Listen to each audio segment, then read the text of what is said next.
So, kamusta po mga ka-Streetwise? Ako po si Takero Miyamoto at welcome po sa aking munting channel. So, mga kababayan, no? May binabanggit po dito si Laila de Lima regarding nga po kay Ramil Madriaga. So, kilala naman po natin, di ba, si Ramil Madriaga? Siya po yung bagong whistleblower nga po na gumawa ng affidavit na ang pera daw pala na pinagmulan no, ng kampanya ni Sara nung Unity noong 2022 galing daw sa Pogo tsaka sa... So, meron daw malakas na ebidensya si Madriaga. So, sabi dito ni Laila de Lima, no? Sabi niya dito. Okay. Kasi sumulat itong si Madriaga kay Laila de Lima eh. VP Sara Campaign Donations, Liberal Party List Representative Laila de Lima said, detained Ramil Madriaga claimed he has evidence to support the allegation linking Vice President Sara Duterte to illegal campaign funding. Okay. So, alam nyo mga kababayan, no? Pag ganyan may ebidensya na po kasi talagang pinag-uusapan. Kung nung panahon ni Martin Romualdez to, quadcom na to. Hearing na to kaagad. No, kung kay Martin Romualdez to, malamang may schedule na po ngayon pa lang. Tungkol nga po dito kay Madriaga. Ngayon Nga tayo kay Boji D. Well, sana, no, kung may malakas na ebidensya nga po itong si Madriaga, sana bigyan po ng pagkakataon ni Boji D. Yung request nga po ni Benny Abante na imbestigahan itong si Madriaga. Para magkaalaman na kagad. Di ba? Kay Martin Romualdez, wala na, hearing kaagad dito. May bagong ebidensya, hearing tayo. Di ba? Kay Boji D, wala man lang siyang statement tungkol dito kay Madriaga hanggang ngayon eh. Isang linggo na pong trending si Madriaga, wala man lang tayo naririnig na salita about kay Boji D. Anong klase namang yan? Speaker na yan. Ayoko sabing inutil siya, pero parang ganoon labas eh. So ito yung report ng GM ng News 5. Sige. Siyang umano'y bagman ni Vice President Sara Duterte para patunayan ang mga aligasyon niya tungkol sa bise. Ayon yan kay ML Party List Representative Laila de Lima. Narito po ang report ni JC Cosico. Kailan lang lumutang ang sworn affidavit ng umano'y bagman ni Vice President Sara Duterte na si Ramil Madriaga. Mabibigat ng kanyang alegasyon laban sa bise, gaya ng kandidatura raw ni VP Sara noong 2022 national elections na pinondohan umano ng Pogo operators. Nakakulong ngayon sa BJMP sa Taguig si Madriaga dahil sa kasong kidnapping. At nitong December 8, nakausap daw ni Madriaga sa kulungan si mamamayang Liberal Party List Congressman Laila de Lima.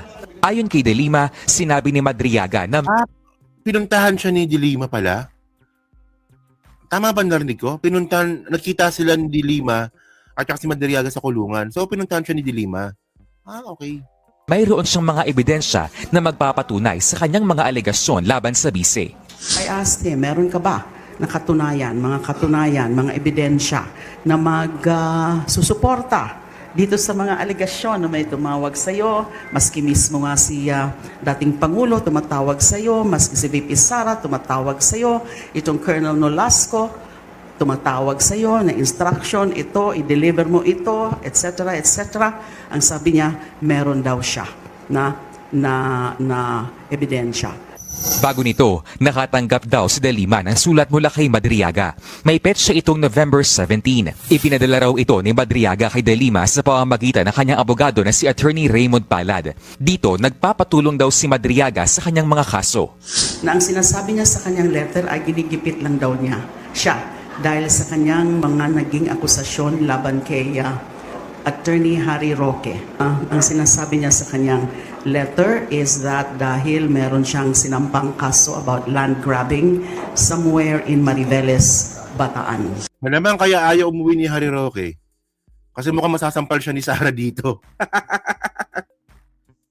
Tignan nyo alam nyo, no, ganun po talaga kapag nagtotolerate kayo ng mali. Bumabalik talaga sa inyo. Di ba? Ito yung magandang example dito eh. Ngayon, si Harry Roque po kasi gumawa ng land grabbing. So, syempre, natural po no na may alma talaga, illegal yun eh. Ngayon, ang ginawa ni Sara, kinampihan niya po yung mali. Kinampihan po ni Sara si Harry Roque. Tandaan nyo kung ikaw politiko ka, at kakampi ka sa mali, may chance mo talaga bumalik sa'yo. Yan, no? Tinan mo, oh. Ang pulot dulo pala nito mga kababayan, si Harry Roque. Tinan niya, ganyan po mag-decide si Sara Duterte ng mga taong kinakaibigan niya at binibigyan niya ng tiwala. Di ba si Gloria, magnanakaw. O, di ba? Mentor niya yan eh. O, tapos si Harry Roque. O, kinampihan niya yung mali. Ayon kay De Lima, dapat silipin ng Office of the Ombudsman ang mga aligasyon ni Madriaga dahil seryoso at mabibigat ito. Dapat din daw masiguro ang seguridad ni Madriaga sa kulungan kasunod ng kanyang naging salaysay. Nauna nang sinabi ni dating presidential spokesperson Harry Roque na black propaganda lang ang mga aligasyon laban kay Kaya madaldal yan si Harry Roque eh. Siya yung todo tanggol eh. Di ba? Ganyan po si Roque pag guilty eh. Di ba? Yung ginawa niya sa Quadcom, guilty siya nun eh. Kaya siya pumunta doon eh. Doon siya nag-explain eh. Ganyan po ba? Ganyan ugali ni Harry Roque. Kapag guilty po siya, explain siya nag-explain. O, tinan mo, yung ginawa niya doon sa Quadcom dati. Di ba? Actually, hindi naman siya dapat uulihin eh. Yun nga lang, pumunta siya sa Quadcom. Doon siya nagdadal-dal-dal. Akala niya siguro, maisa niya yung mga congressman na nag-iimbestiga. Yun yan, eh, nabalikan siya. O ngayon, ito. O. Siya pala yung pulot dulo. O, di ba? O, tama, no? Ang lumalabas ngayon dito, mali na yung ginawa ni Harry Roque na pag-land grab, puta, kinonsinti pa ni Sara Duterte. So, konsintidora.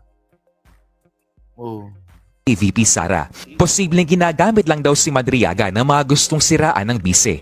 Dagdag pa ni Roque, hindi personal na kilala ni VP Sara si Madriaga. Nagbabalita mula sa Frontline. Diba? So ngayon, mga kababayan, no, tandaan po natin no, na isang linggo na to, di ba? Isang linggo na pong trending yan si Madriaga. Pero bakit wala pa rin pong binabanggit yung yung house natin? Meron isa, si Abante. Pogo and drug money links Benny Abante seek probe on campaign funding claims versus Sara Duterte. Actually, mga kababayan, pang Quadcom na po yung kaso ni Madriaga eh. Pang Quadcom na po talaga eh. So tingnan niyo to ito yung ito yung statement nga po ni Martin Romualdez tungkol sa Quadcom. Tingnan niyo to. On danger. Ito yung hindi pa siya natatanggal yung hindi pa siya nagre-resign bilang bilang House Speaker nito. The committees on dangerous public order and safety, human rights, and public accounts. O, di ba? Kay Madriaga na yun, pasok yun eh. O, tingnan nyo Committees on dangerous. O, the committees on dangerous. So, mayroong aligasyon si Madriaga na galing yung campaign funds ni Sara. O. Public order and safety. O, public order and safety. O, dito po papasok yung Pogo. Kasi alam naman po natin na yung Pogo is kaguluhan po ang nangyari po niya sa Pilipinas. Pasok pa rin po si Madriaga. Oh. Human rights and public accounts. Oh, human rights and public accounts. Oh. Regarding pa rin sa Pogo po yan. Oh. Continue to conduct. Di ba? Pang Quadcom na po yung yung statement ni Madriaga eh. Oh, so anong ginagawa ni Boy GD? Hindi naman po kasi walang kwenta yung Quadcom. Ang laking pakinabang po ng Quadcom, mga kababayan. Ang daming naliwanagan doon po sa Quadcom. Ang dami na natututunan doon. Pero bakit parang walang pakialam si Boy GD dito? O, tingnan nyo yung sinabi niya dito ni Martin Romualdez nung siya pa yung speaker. Napakaganda pakinggan eh. Yun nga lang, medyo silang magsalita. Diba?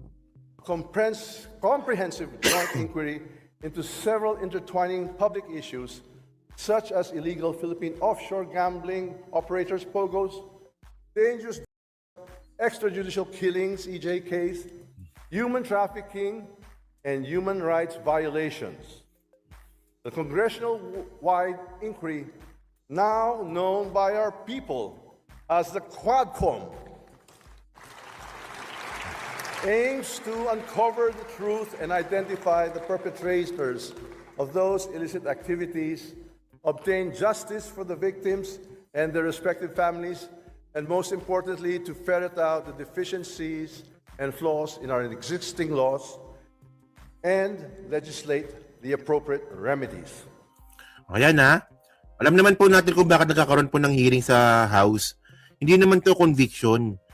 So, inaalam po yung problema para makagawa po ng solusyon na panukalang batas. So, ngayon, naintindihan ko na. Dati, hindi ko naintindihan dati yan. Pero ngayon, naintindihan ko na. Kung bakit meron pong hearing sa House at sa Senate. So, resource person tong mga to para makita po yung mali at pag may nakitang mali, kakasuhan po sa judiciary. And then, makakagawa po ng panibagong batas para hindi na po maulit yung mga pagkakamali po na to. This investigation is a crucial step toward the creation of a blueprint for the formulation of legislative solutions to uphold the rule of law.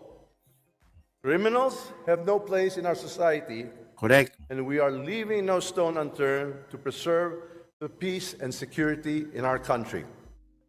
Inuulit ko, walang puwang ang mga kriminal sa ating lipunan.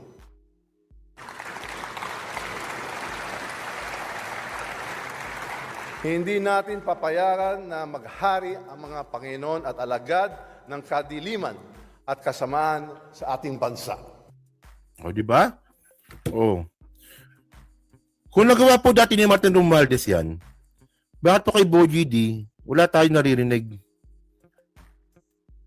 Di ba? Nakapagtaka, di ba?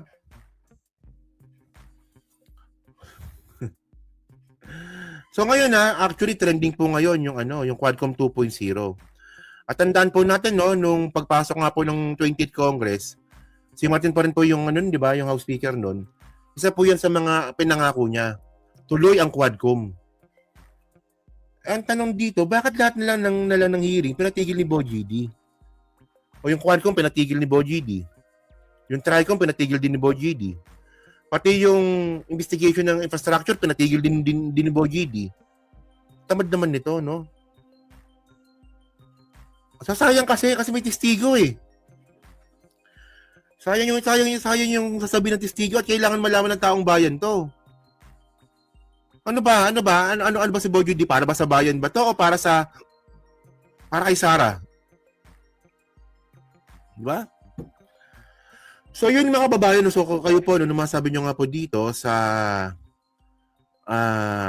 mga ebidensya nga daw po na ilalabas nga po ni Ramil Madriaga laban po kay Sara. So sa tingin nyo po ba, napapanahon na po ba na magkaroon po ng Tricom 2.0, Quadcom 2.0? Di ba? So yan so pa-comment lang po sa baba at binabasa ko pong lahat yan. At syempre dyan po sa Team Replay, pa-like, pa-subscribe, di makalabisan, pa-share na rin po ng video po na to. No? Okay.